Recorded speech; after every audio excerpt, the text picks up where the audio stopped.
মেয়েকে আমি এইসব করতে দিব না, ওর ক্ষমতা আছে করবে, করলে ওকে আমি তালাক দিয়ে রেখে দিব, শেষ, সোজা কথা। আমরা এইভাবেই কথা বলি বাসায়, এক কথা উঠবে এক কথায় বসবা, দ্বিতীয় কথা যেন বলতে না হয়। একদিন একটা ইস্যু নিয়ে ঝগড়া তুল কালাম হয়ে গেল, আমি রাগ কন্ট্রোল করতে পারলাম না, বলছিলাম যে হাত মোজা ভালো করে পড়তে। কথা বলার সময় দেখেন যদি আমি হাতে ভাবে উঁচু করি দেখা যায় এতটুকু, বাসায় গিয়ে বলছিলাম যে হাত মোজা খুব ভালো করে এই পর্যন্ত পড়তে। এইটুক নিয়ে মনে হয় আমি 10 মিনিট বকা দিছি আর কি, একদম মাথা নিচু করে শুনছে, একটা কথা বলেন। আমি আমার পরিবারকে ঠিক করলে স্ত্রী বাইরে যাবে কিভাবে যাবে? আমি বলতেছি না যে সে বাইরে যাইতে পারবে না, প্রয়োজনে তার প্রয়োজন পূরণ করতে পারবে না, এমন তো না বিষয়টা। বেপরদায় ফিতনার মধ্যে কেন যাবে? আমার মেয়ে, আমি জন্ম দিলাম, আমি বড় করতেছি, আমি খাওয়াই, মানে আমি খাওয়াই বলতে মানে কি, আমরা উপার্জন করি, আমরাই খেতে খাওয়াই নাকি? আমরা ওসিলা না রিজিকের, আমরা কামাই রোজগার করে নিয়ে আসছি, আমাদের ভালোবাসা দিই, মহব্বত করি, তিলে তিলে আদর মহব্বত দিয়ে বড় করি। আমার মেয়ে কেমন করে বাইরে যায়? কোন সাহসে যাবে? আমি বাবা হয়ে বেঁচে থাকতেও কিভাবে যাইতে পারে? গেলে ওকে একদম খাওয়ার বন্ধ করে দিবেন। আমার ছেলে বালেগ হয়েছে, নামাজে যাবে না কেন? যাবে না কেন? যদি না যায় আমি ওর খাওয়া বন্ধ করে দিব। শাসন করতে হবে সবসময়, কিন্তু মিষ্টি কথা চিরা ভিজে না। আল্লাহ পাক কোরআনের মধ্যে হেদায়েত দিতে উৎসাহিত করেছেন, এখানেই আবার আইনগুলো নাজিল করেছেন। মানে সবসময় মানুষকে দাওয়াত দিয়ে বুঝিয়ে সুঝিয়ে কাজ হয় না, মাঝে মাঝে পিটানো লাগে। আমরা যদি আমাদের পরিবারের মেয়েদেরকে নিয়ন্ত্রণ করতে পারি, ছেলেদেরকে নিয়ন্ত্রণ করতে পারি, দেখবেন আস্তে আস্তে ইনশাআল্লাহ এটা কমে গেছে। আর যদি এভাবেই গা ছাড়া দিয়ে দেন, বলেছি বেশি দিন লাগবে না, আর 10টা বছর পরে নাউজুবিল্লাহ আমরা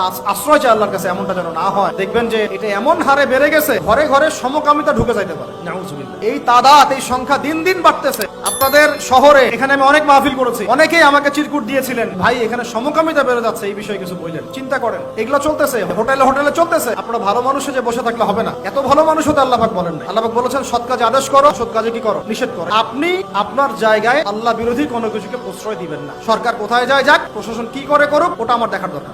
আমি আমার জায়গা থেকে আল্লাহ এবং রাসূলের বিরোধী কোনো কাজ করব, সিম্পল। এই যে ইতিহাসটা ওরা জানতো না, সেন্ট ভ্যালেন্টাইন্স ইতিহাসটা বলবো, ওরা জানে যে কত সালে এটা বাংলাদেশে আসছে, ওরা আসলে জানে কে নিয়ে আসলো? দেখেন ওটা